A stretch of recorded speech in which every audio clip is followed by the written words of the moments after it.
I know what camp is. I watch Riverdale, okay? Do I plan to read it? I mean, if I did plan to read it, I would have read it. It's 50 pages. I really should stop buying books on an impulse in museum bookshops, but it's so addictive. All good.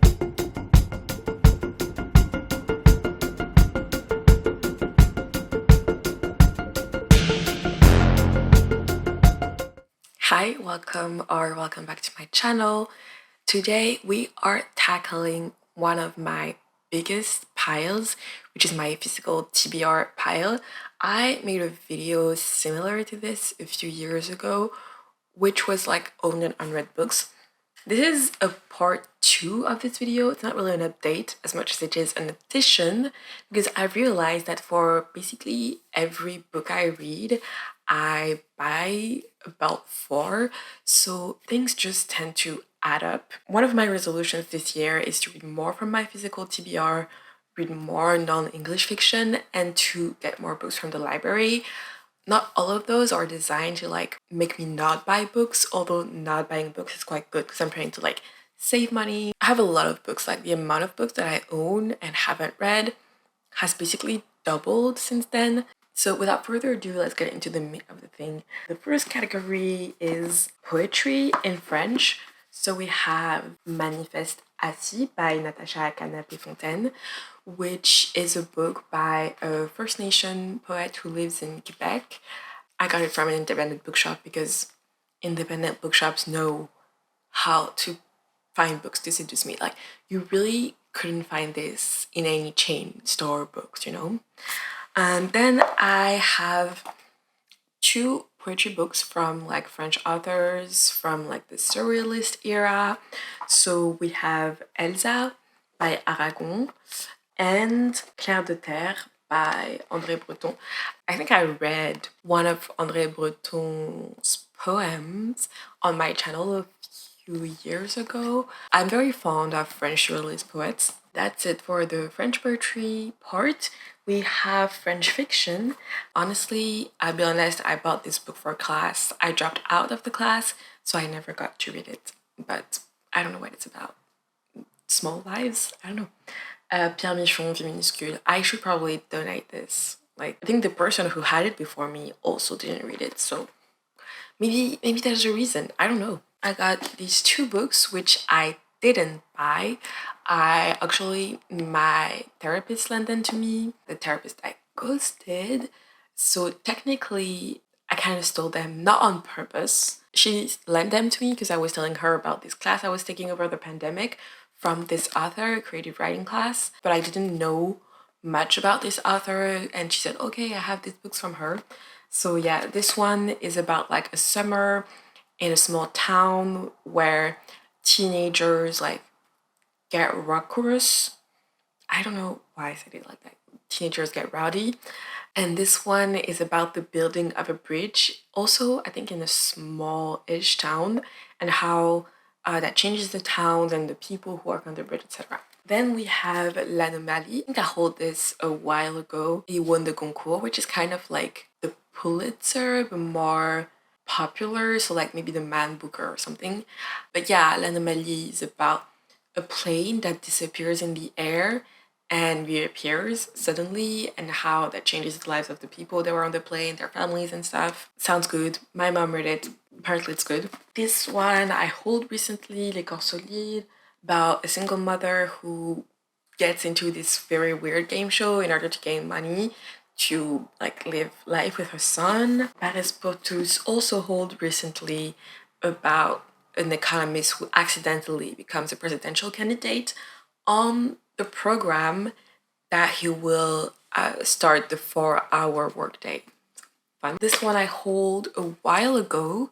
It's about a love triangle. I think it's from a Togolese author. I'm putting like Annie Ernaux in between categories because she's known for being at the intersection of the fictional and the autobiographical. And so La Place, which I've started earlier this month, and Casanova, which is a collection of short stories / short texts, essays, personal essays, autobiography. I mean, I really like how simple and pared down the writing is. This one is about social class, the trajectory of her father and her family, and her trajectory as a writer, and now someone who won the Nobel Prize for Literature. Like, come on. She's at the intersection of fiction and nonfiction, so I put there in between there to transition into the French nonfiction one. This one is basically about transness, the medical establishment, and like the politics of the body. It was written in Spanish initially, but translated in French by the author, so it's kind of French nonfiction. I don't know. Then we have L'érotisme de bataille, which is a collection of essays about, you guessed it, eroticism. Then we have Défaire la police from all of these people, which is also a collection of essays about defunding and police abolition. Then we have Le Triangle Hexagone, which is also a book from someone that I've had as a professor. Maboula Soumaoro is a Black woman in France who teaches about race in France, and also got like studied in the United States, and she really talks about this like transatlantic relationship between France, former African colonies in the United States, and like how difficult talking about racial dynamics is in this context. Then we have Mona Ozouf l'autre Georges, à la rencontre de George Eliot, which is a book that kind of draws parallels between George Sand and George Eliot, who were both women authors who took on the George pseudonym around the same period of time, and the links that there might be between them, etc. Then we have Roland Barthes' Fragment d'un discours amoureux, which is kind of a dictionary of A to Z of love and relationships. Like for each letter there is a word, and then a simple like text, like investigating the origins of the world and what it does. I started reading it like in 2020 or something, but it's not the kind of book that you read like all at once. It's more like you read one entry and then you read another entry, so that's why it's unread. Then we have La Vie liquide, which is a reflection on basically the commoditization of time and work under capitalism. Honestly, I should have read this book way earlier because it's so up my alley, but it was embarrassing because it was recommended to me by someone I used to have a crush on, and I bought it in a way that was like, I don't know, kind of humiliating to me. It was, I don't know, but yeah, I really should read it. We're done with the French books. Wow. Let's start with the poetry. I only have one poetry collection. This one is from a queer Nigerian author. I haven't read it yet. It was a birthday gift to me. It's like, I know that my friends know me so well because this is exactly up my alley, so excited to read it. Then we have Giovanni's Room by James Baldwin. I really should have read it like super a while ago, especially because it's so short, and I love this edition. I don't know, it's just, the cover is gorgeous. Then we have a collection of short stories, 100 Boyfriends by Brontes Purnell. This one was kind of advertised to me as people who enjoyed Real Life by Brendan Taylor might enjoy this. Also people who enjoyed On Earth We're Briefly Gorgeous. So yeah, I picked it up. Grey Roran by Maggie Stiefvater. I mean, you already know what it is. Madeline Kids. Actually, this one I bought secondhand, and a lot of people were saying that it was like Scooby-Doo meets the Raven Cycle, and also If the Monster is Scooby-Doo Were Real. Sounds fun, like a good spooky time. Then we have Night Bitch by Rachel Yoder. This one I picked up mostly because there is an adaptation coming out soon-ish with Amy Adams, and I love Amy Adams. And I also love to be the kind of person who's like, oh yeah, I read the book. It's like so different from the TV show. Like, they didn't get it right. I love to be that kind of a bitch. So, short story collection that I already talked about before, but like it's like Afrofuturist writers, short stories. So yeah. Oh, interesting. We have Ninth House by Leigh Bardugo. This one was so big when it came out. It was like, yeah, finally dark academia with people of color and like secret societies. and then it got so many mixed reviews, so I have no idea if I will like it or not. Sequel is also coming out this year, so hopefully it's good. I hope it's good. It also looks massive. It's also only 400 pages or so, and the writing is huge. Like, this is huge. Does it even fit in my backpack? I'm actually currently reading another book about secret societies. I've started Legendborn. It's very YA. It's very YA. I enjoy it. It's like I can't forget how YA it is. I think Ninth House is an adult book, right? So hopefully I can get into it more. We've done with the English fiction, and now we have the English non-fiction. Okay, my foot is asleep. We have to. Okay, so we have Notes on Camp by Susan Sontag. I got it from a museum bookshop. It was €2. I mean, like, I admit this was kind of a vanity buy, because it's just fun to prop it on the like bookshelf and act like you know what camp is. I know what camp is. I watch Riverdale, okay? Then we have All About Love by Bell Hooks. You know, I don't think I was ready for this book. It's a very interesting like examination of love in our society and how we are obsessed with it but also fail to like access it in healthy ways. And it's really, I only read like the first 2 or 3 chapters. My friend lent it to me. It's been ran through by honestly the whole group chat. I don't think I was ready for this book. So Bicycle Diaries by David Byrne.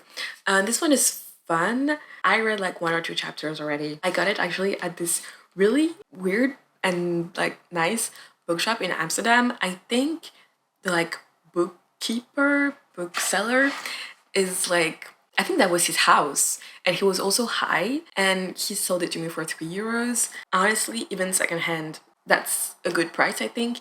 It's basically about David Byrne's like travel and city life and like urban planning in a way, especially in Northern America. I enjoy it. It's kind of a continuation of this YouTube channels, like Not Just Bags and stuff like that. It's fun. And this bookseller, he also gave me a French to Dutch dictionary, like tiny dictionary. It's at home. I don't have it. And he was so nice because I was trying to talk to him in Dutch in my horrible Duolingo Dutch.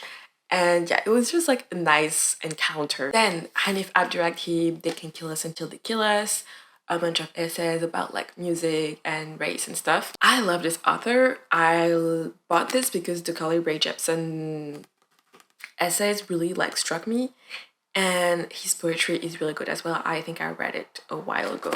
And that's it for the English nonfiction. We are moving to the translated fiction, or like translated books in general, because it's just not all of them are fiction. Yeah, not all of them are fiction. First one, Letters to a Young Poet, Rainier Maria Rilke. I mean, I actually already read it. This one my friend lent it to me because it's a bilingual edition. So I read it in English, but this one is German and French. If you are impressed because, wow, you can speak German. No, I can't. I really can't. Which is why it's German and French. Hopefully, actually, I really like it. And it's, I think, such a good book when you're an aspiring artist. So I'm excited to kind of dive back into these emotions. Clarice Lispector, Daydreams and Darkness of a Young Lady. I bought it at the same time as Notes on Camp. Do I plan to read it? I mean, if I did plan to read it, I would have read it. It's 50 pages. But I don't know. I should. I don't know. It was a vanity buy. I really should stop buying books on an impulse in museum bookshops, but it's so addictive. Then we have Alice in Wonderland, or rather Alice in Wunderland. It's the German and English version. I got this one when I was in Berlin because Alice in Wonderland was the first book that I read in English, and so I think it was like fun. Hopefully one day I can read in German. And the final book is Stonebutch Blues, but the French version. And yeah, it's like a lesbian classic, so why not have it? And this was a fun video to make. It is really making me realize how much books I have that I haven't read, but that I don't know why I haven't read, because they're like, I bought them, I chose them, so obviously I should like them. I hope you enjoyed this video. If you did, please leave a like, leave a comment, tell me which books you've read, which books you haven't, if like any of the books that I've mentioned are quite good and I should bump them to the top of my TBR quite soon. And yeah, I'll see you in the next one. Bye!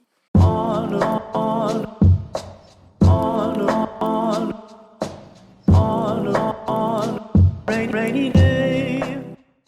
I have so many books.